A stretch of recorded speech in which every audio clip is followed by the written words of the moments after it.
जय श्री राम, जय श्री राम, जय जय श्री राम। अच्छा, ये जो वीडियो है इसमें हम देखने वाले हैं बायोमॉलिक्यूल्स को देखने वाले हैं। बायोमॉलिक्यूल्स क्या होते हैं? देखिए, बायोमॉलिक्यूल्स जो होते हैं ना, biomolecules are organic compound. Yes, they are organic compound. Okay.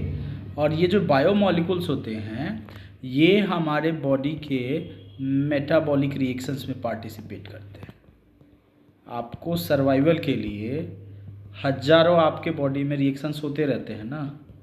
जैसे प्लांट है, उसको अपना फूड बनाना है तो उसमें फोटोसिंथेसिस होता है, हमारे बॉडी में रेस्पिरेशन होता है, हमारे बॉडी में फूड का डाइजेशन होता है।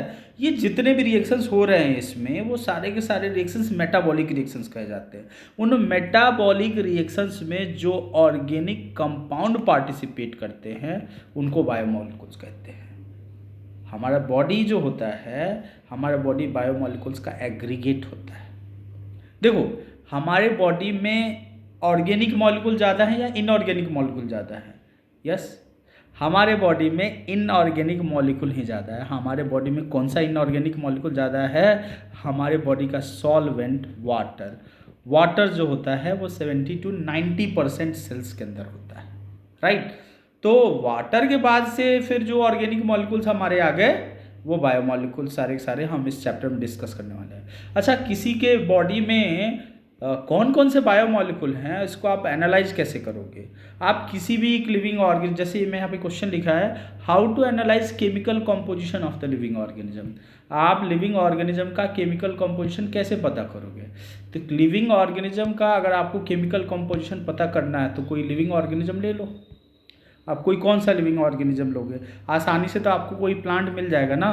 तो आप एक काम करो, प्लांट की लीव्स को ले लो। प्लांट की लीव्स को लेकर के फिर उनको छोटे छोटे पीसेस में कट करो, ठीक है। छोटे छोटे स्लाइसेस में कट करके इनको क्या करोगे, मोटार और पिस्टल के अंदर इनको कूटो अच्छी तरह से, ठीक है। वो किचन में जो यूज करते हैं ना हम लोग, वो सेम यूज करके मोटार पिस्टल इसको अच्छी तरह से कूटिए इनको। और लेकिन जब कूटना है तो उसमें ट्राइक्लोरोएसिटिक एसिड जरूर डालना। क्या डालेंगे हम लोग? We have to grind it in trichloroacetic acid. देखो, जब ट्राइक्लोरोएसिटिक एसिड में ग्राइंड करोगे ना तो आपको क्या होगा कि एक पेस्ट की तरह मिल जाएगा, आपको एक स्लरी मिल जाएगा, ठीक है। और वो जो स्लरी है उसको क्या करो कि आप क्लॉथ के अंदर लेकर के और उसको स्क्वीज करो, छानो। आपने किस में क्रश किया था? ट्राइक्लोरोएसिटिक एसिड में क्रश किया था। ट्राइक्लोरोएसिटिक एसिड में क्रश करने के बाद से आप एक कॉटन का क्लॉथ लीजिए और उसमें वो जो स्लरी है, वो जो पेस्ट आपको मिला है लीफ का और ट्राइक्लोरोएसिटिक एसिड का, उसको छानिए। जब आप उसको स्क्वीज करोगे ना, जब आप उसको निचोड़ोगे ना, तो क्या होगा, आप ऑब्वियसली आपको एक ग्लास के अंदर निचोड़ना है। तो जब इसको आप एक ग्लास के अंदर निचोड़ोगे तो क्या होगा कि जो स्लरी है वो दो पार्ट में डिवाइड हो जाएगा। एक पार्ट जो ग्लास में चला जाएगा, ठीक है, और दूसरा पार्ट जो क्लॉथ के अंदर ही रह गया। जो पार्ट ग्लास के अंदर गया ना, स्क्वीज होकर के बाहर आ गया, जो उसे हम कहेंगे कि ये एसिड सॉल्युबल पूल है, ठीक है। और जो कॉटन के क्लॉथ में रह गया वो एसिड इनसॉल्युबल पूल है। एसिड सॉल्युबल पूल मीन्स जो मॉलिक्यूल्स, देखिए, जो हमारा ट्राइक्लोरोएसिटिक एसिड बाहर आया उसके अंदर कई सारे छोटे छोटे मॉलिक्यूल्स थे, ठीक है। चूंकि वो जो मॉलिक्यूल्स थे वो, उनका साइज जो था वो छोटा था, और साइज उनका छोटा था तो इसलिए क्या हुआ कि वो एसिड में डिजॉल्व होकर के बाहर चले आए। और उन सारे मॉलिक्यूल्स को कहते हैं हम लोग एसिड सॉल्युबल मॉलिक्यूल, ठीक है। लेकिन कुछ मॉलिक्यूल्स थे उनका साइज बड़ा था, वो एसिड में डिजॉल्व नहीं कर पाए, उन्हें हम कहेंगे एसिड इनसॉल्युबल मॉलिक्यूल कहेंगे, ठीक है। फिर जब हमने फर्दर स्टडी की तो हमने ऑब्जर्व किया कि जो एसिड सॉल्युबल मॉलिक्यूल थे, एसिड सॉल्युबल मॉलिक्यूल में उनका जो मॉलिक्यूलर वेट था वो 800 डाल्टन के करीब में था या उससे कम था। अगर मॉलिक्यूल का मॉलिक्यूलर वेट 800 डाल्टन या उससे कम हो तो वो हो जाएगा एसिड सॉल्युबल, राइट। और चूंकि वो साइज छोटा है इसलिए उसे हम कहेंगे माइक्रो बायोमॉलिक्यूल। लेकिन जो बड़ा मॉलिक्यूल था वो 10,000 डाल्टन या उससे ज़्यादा का था।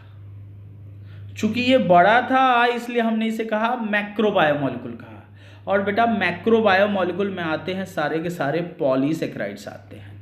पॉलीसेकेराइड्स जैसे स्टार्च हो गया, ग्लाइकोजन हो गया, वो सारे के सारे पॉलीसेकेराइड्स इधर आते हैं, ठीक है। फिर प्रोटीन्स मैक्रोबायोमोलिकुल में आता है। प्रोटीन्स का भी मॉलिक्यूलर वेट 10,000 या उससे ज़्यादा होता है। या न्यूक्लिक एसिड, डीएनए, आरएनए इसमें आते हैं, ठीक है। लेकिन जो माइक्रोबायोमोलिकुल है, जो छोटे वाले हैं, उसमें आता है हमारे शुगर, कोई भी टाइप का शुगर हो, amino acids, nucleotide, etc, right. तो ये हो गए हमारे माइक्रोबायोमोलिकुल और ये हो गए मैक्रोबायोमोलिकुल। लेकिन अब थोड़ा सा हम लिपिड की बात करते हैं। देखो लिपिड जो मॉलिक्यूल है ना, अगर आप इसको साइज वाइज देखोगे ना, तो साइज वाइज ये छोटा है, ठीक है। साइज वाइज ये 800 डाल्टन या उससे कम है, तो इसे हमें क्या करना चाहिए, माइक्रोबायोमोलिक्यूल। लेकिन अगर इसका केमिकल नेचर हमने देखा तो ये साइज वाइज तो छोटा था, लेकिन ये एसिड इनसॉल्युबल था। क्यों था वो हम आगे देखेंगे। साइज वाइज छोटा था लेकिन एसिड इनसॉल्युबल था, इसलिए हम इसे कहते हैं एसिड इनसॉल्युबल माइक्रोबायोमोलिक्यूल। क्या कहते हैं, एसिड इनसॉल्युबल माइक्रोबायोमोलिक्यूल कहते हैं। और इसीलिए इसको कहते हैं इट इज नॉट स्ट्रिक्टली लिख दिया मैंने, इट इज नॉट स्ट्रिक्टली माइक्रोबायोमोलिक्यूल। क्यों, क्योंकि छोटा साइज में तो है लेकिन इसके पास सारे फीचर उसके नहीं हैं, ठीक है। तो लिपिड थोड़ा सा अलग है, और यहाँ पे मैंने डिस्कस कर लिया कि मैक्रोबायोमोलिक्यूल और माइक्रोबायोमोलिक्यूल क्या होता है, ठीक है। ये तो इस तरह से आप पता कर लोगे कि वो जो कोई भी लिविंग ऑर्गेनिज्म है उसके अंदर कौन कौन से बायोमोलिक्यूल हैं। लेकिन अगर आप उसके अंदर इनऑर्गेनिक मॉलिक्यूल का पता करना चाहते हो तो आप एक काम करो, उसको बर्न करो। When any tissue is fully burned, किसी टिश्यू को आप फुली बर्न करोगे, the carbon compound are oxidise into gaseous form like CO2 and water vapour. तो उसके अंदर का कार्बन कंपाउंड जो होगा ना, वो CO2 बन के बाहर चला आएगा, ठीक है। और वाटर जो भी होगा वो इवेपोरेट हो जाएगा। तो उसके अंदर क्या बचेगा, फिर उसके अंदर बचेंगे इनऑर्गेनिक एलिमेंट्स। जो उसका राख होगा ना, उसका जो ऐश होगा, उसके अंदर इनऑर्गेनिक एलिमेंट बचेंगे, जैसे calcium, magnesium, like that, okay. अब क्या है कि थोड़ा सा हम देखते हैं कि इस अर्थ के क्रस्ट में और हमारा जो ह्यूमन बॉडी है उसमें अलग अलग एलिमेंट का क्या परसेंटेज है। देखिए संस्कृत में एक पुरानी कहावत है, कहा जाता है, लोग कहते थे, संस्कृत के फिलोसफर कहते थे, जत पिंडे तत् ब्रह्मांडे। इस पिंड में जो है, जो इस शरीर में है, वो ब्रह्मांड में भी वही है। मतलब ये ब्रह्मांड, ये जो पूरा जो पृथ्वी आकाश जो सब कुछ जिस मटेरियल से बना है, उसी मटेरियल से हमारा शरीर भी बना है। और भाई देखो ये स्टडी देख रहे हैं तो हम बिल्कुल ऑब्जर्व कर रहे हैं कि अर्थ के क्रस्ट में जो भी चीज़ें हैं वही चीज़ें ह्यूमन के बॉडी में भी है। देखो अर्थ के क्रस्ट में सबसे ज़्यादा कोई कंपाउंड है ना, तो वो है silicon oxide. Silicon oxide means SiO2। इसलिए सबसे ज़्यादा इस अर्थ के क्रस्ट में होता है ऑक्सीजन होता है 46.6%, और उसके बाद से आता है सिलिकॉन, ये 27.7% होता है। कहाँ, अर्थ के क्रस्ट में होता है। उसके बाद से हमारा कैल्शियम हो जाता है 3.6% हो जाता है, सोडियम हो जाता है, मैग्नीशियम हो जाता है, ठीक है। इस अर्थ के क्रस्ट में नाइट्रोजन जो होता है वो नेग्लिजिबल होता है। लेकिन अगर आप बॉडी में देखते हो, ह्यूमन के बॉडी में देखते हो, तो ह्यूमन के बॉडी में सबसे ज़्यादा होता है ऑक्सीजन 65% के करीब में। उसके बाद से होता है कार्बन 18.5% के करीब में, और NCERT का नया डाटा आया है, हाइड्रोजन होता है 9.5%। तो सबसे ज़्यादा क्या, oxygen, second carbon, third hydrogen and fourth nitrogen, ठीक है। तो ऑक्सीजन, कार्बन, हाइड्रोजन, नाइट्रोजन, ठीक है।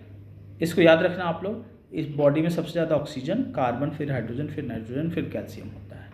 अर्थ में नाइट्रोजन नेग्लिजिबल होता है, ठीक है।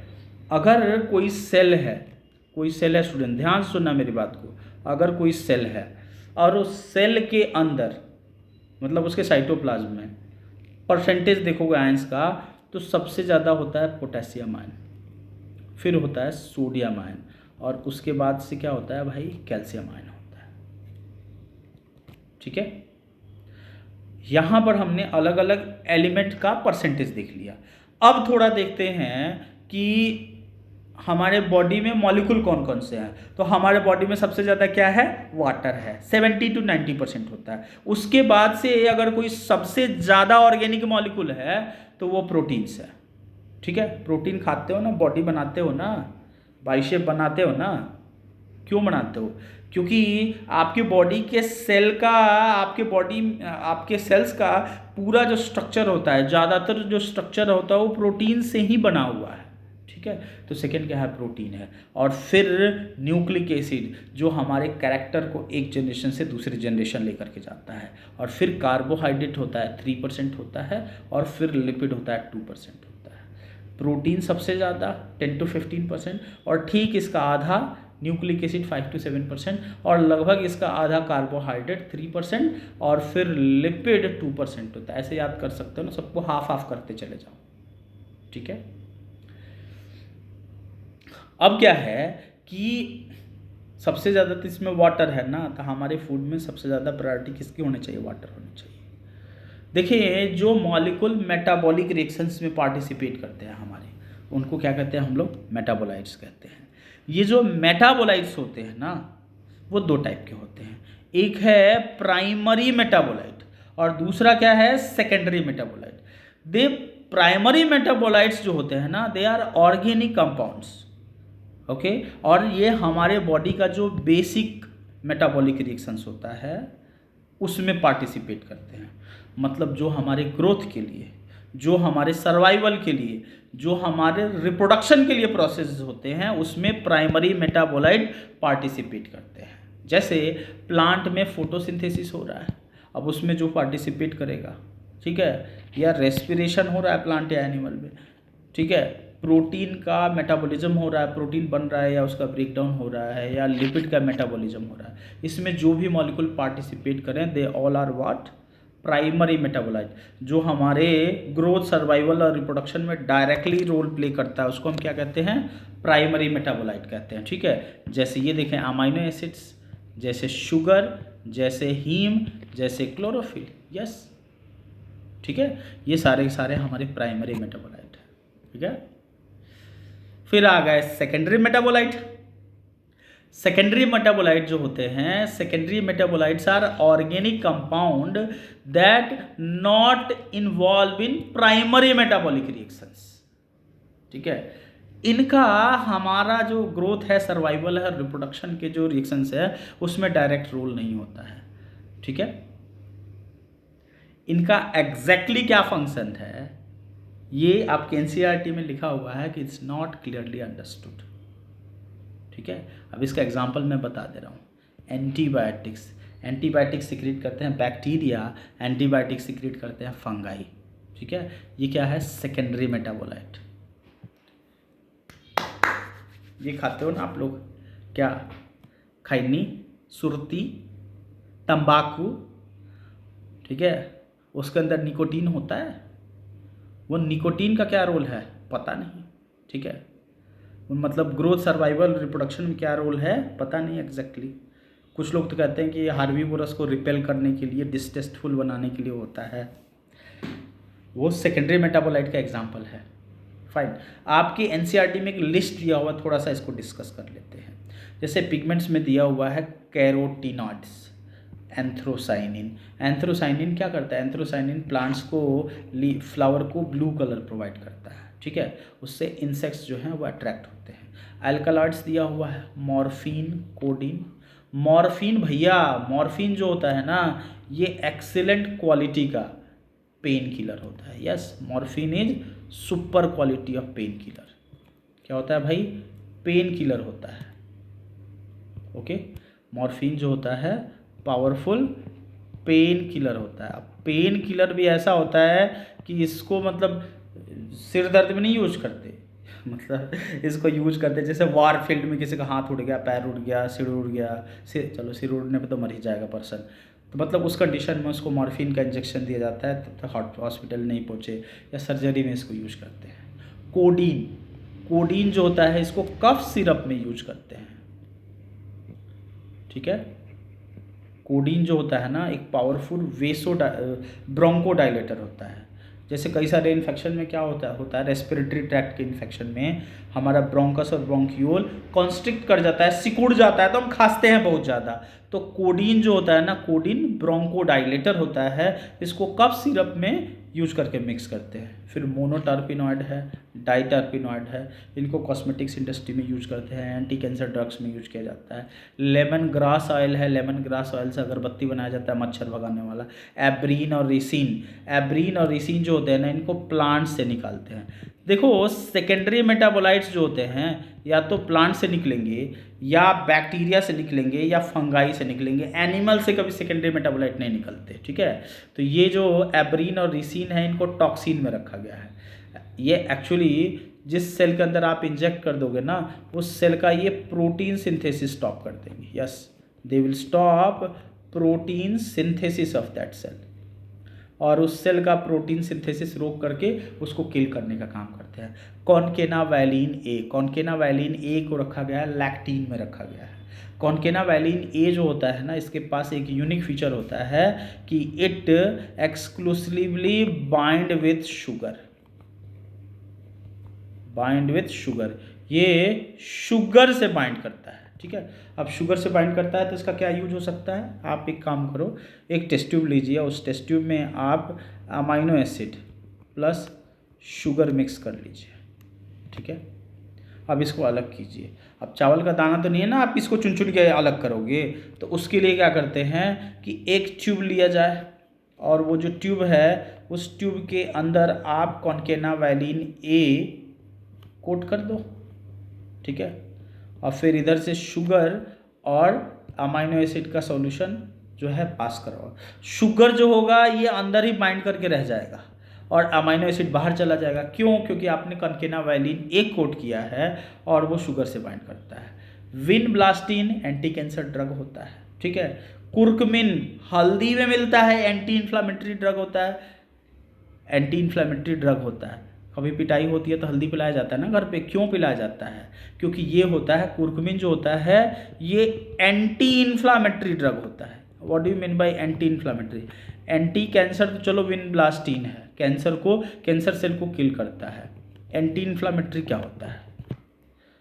एंटी इन्फ्लामेटरी, पहले इन्फ्लामेशन का मतलब समझिए क्या है।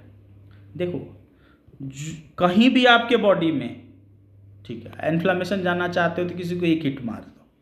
कहीं भी आपके बॉडी में पेन हो, कहीं भी आपके बॉडी में स्वेलिंग हो, कहीं भी आपके बॉडी में रेडनेस हो और टेम्परेचर हाई हो जाए तो समझ जाना क्या हुआ है, वहाँ पर इन्फ्लामेशन हुआ। ये सारे फीचर है इन्फ्लामेशन के, ठीक है। और जो ड्रग्स पेन को, स्वेलिंग को, रेडनेस को कम करता है उसको कहते हैं एंटी इन्फ्लामेटरी ड्रग। तो कुर्कुमिन जो होता है वो एंटी इन्फ्लामेटरी ड्रग होता है, ठीक है। फिर पॉलीमरिक सब्सटेंसेस आते हैं, रबर है, गम है, सेलुलोज है। तो इस वीडियो में हमने देखा कि मैक्रो बायोमॉलिक्यूल क्या होते हैं, माइक्रो बायोमॉलिक्यूल क्या होते हैं, हमारे बॉडी में इस अर्थ के क्रस्ट में इसका परसेंटेज कितना है ना। फिर कौन कौन से बायोमॉलिक्यूल होते हैं हमारे बॉडी के अंदर, किसका परसेंटेज कितना होता है, बाकी देखेंगे नेक्स्ट वीडियो में आगे।